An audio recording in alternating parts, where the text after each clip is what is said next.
ada Mas Ray Rangkuti, ada Bang Margarito. Bang Margarito dulu deh. Mendengar pernyataan tadi dari Pak Bambang Pacul ya. Iya. Ini Korea ini semua nurut sama ketua umum. Jadi RUU perampasan aset atau aset recovery sebenarnya gampang kalau lobbynya langsung ke ketua umum partai. Apa yang Anda baca dari situ?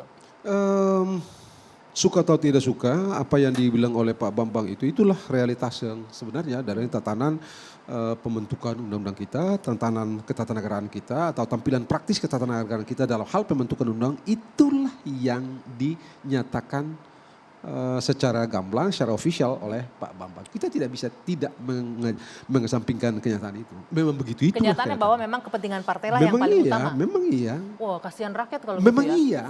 Memang iya kasihan rakyat? Memang iya. Oke, jadi memang apa yang kita bisa lakukan dengan keterwakilan kita di Senayan seperti itu? Apa ya,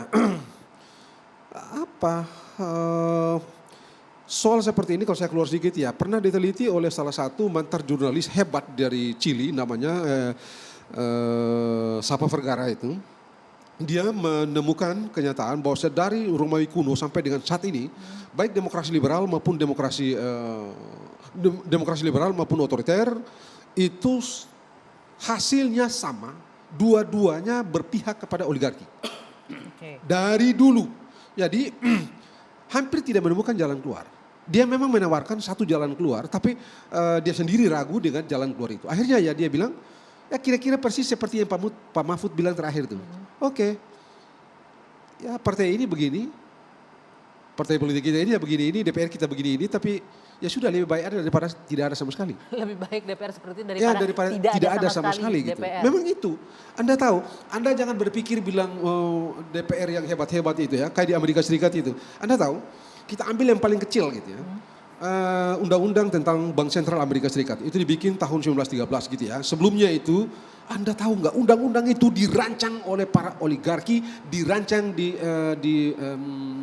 Jekyll Island ya, dan plotnya oleh siapa? Plotnya oleh anggota Senat dari Republik namanya Nelson Aldrich. Karena itu undang-undang itu disebut dengan Nelson atau Aldrich Plan. Dan itu banyak sekali. Kita tidak pernah ada. Di DPR kita ini tidak pernah ada. Kita tidak pernah menemukan undang-undang yang dirancang oleh Anggi misalnya begitu ya. Dan undang-undang itu lalu dipakai nama Anggi sebagai undang-undang. Di Amerika Serikat misalnya, itu kita menemukan misalnya Sherman Act. Itu menunjuk pada anggota DPR dari yang bernama Sherman. Yang memprakarsai undang-undang itu. Undang-undang anti monopoli yang kelak melahirkan apa yang disebut dengan Interstate Commercial Commission. Kemudian Aldrich Plan yang melahirkan undang-undang The Fed. Kemudian ada Clayton Act, undang-undang tarif perdagangan dan segala macam. Jadi memang begini ini. Saya senang sekali Bambang itu menyatakan apa adanya karena itulah kenyataannya. Kejujurannya itu. Mas Ray Rangkuti, itu hebat sekali. Ini artinya apa nih kalau secara politik kita melihat ini kejujurannya Pak Bambang Pacul dihargai oleh Bang Margarito. Artinya saya sih agak sedikit sedih, ironis gitu ya. Jadi seburuk itukah kondisi perwakilan kita di DPR mengikuti kepentingan partai ketimbang rakyat?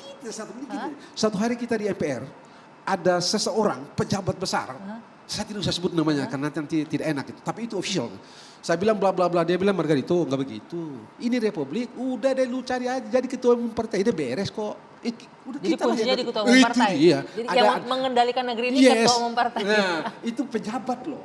Dan saya nggak mau ngomong nama pejabat itu, Anda tahu semua. Eksekutif saja sudah menyerah. Pejabat, ya oke Mas Ray Rangkuti. Sebenarnya kalau kita runtut lagi ya sejak tahun 99 pasca reformasi.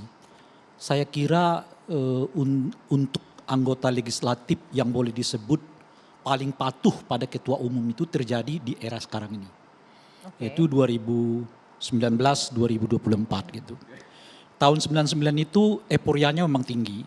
Hampir setiap orang itu seperti merepresentasi dirinya sendiri. Bukan partai gitu ya.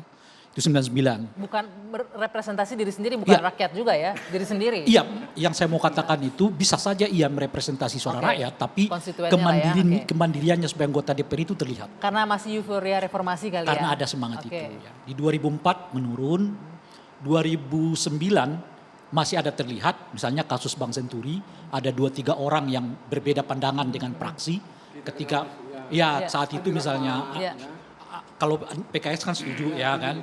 Misalnya Pak Effendi Hairi kan saat itu berbeda dengan PKB. Dia setuju bahwa ini ada persoalan misalnya gitu ya. 2014 ke 2019 makin konsolidasi ketua umum makin kuat terhadap anggota DPR, dan 2019 ke 2024 ini hampir kelihatan nggak ada celah lagi bagi individu-individu anggota DPR di legislatif kita untuk bersuara berbeda.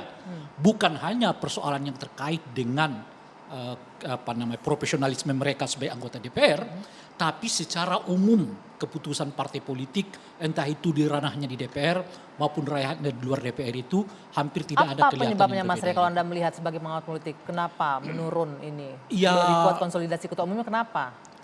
pada akhirnya kemudian secara sosiologis dan kultural memang nikmat berkuasa itu gitu. Dan semakin ke sini konsolidasi para ketua umum ini juga makin kuat. Apalagi di tahun-tahun politik seperti sekarang ini kan. Ini kan tinggal 2-3 bulan lagi akan ada proses pencalekan kan gitu. Jadi Lu mau calon lagi apa enggak? ya, semua Lu mau sangat calon lagi apa enggak? semua sangat tergantung pada keputusan ketua umum. Ketua umum partai. Tapi kalau begini mau Oleh dipilih apa enggak? Kan rakyat yang Yang- milih. Yang teken daftar pencalonan Ketua umum. ketua Bahkan, gitu ya. Bahkan dengan kondisi seperti sekarang ini, proporsional daftar terbuka itu hampir tidak relevan sebetulnya bagi mereka.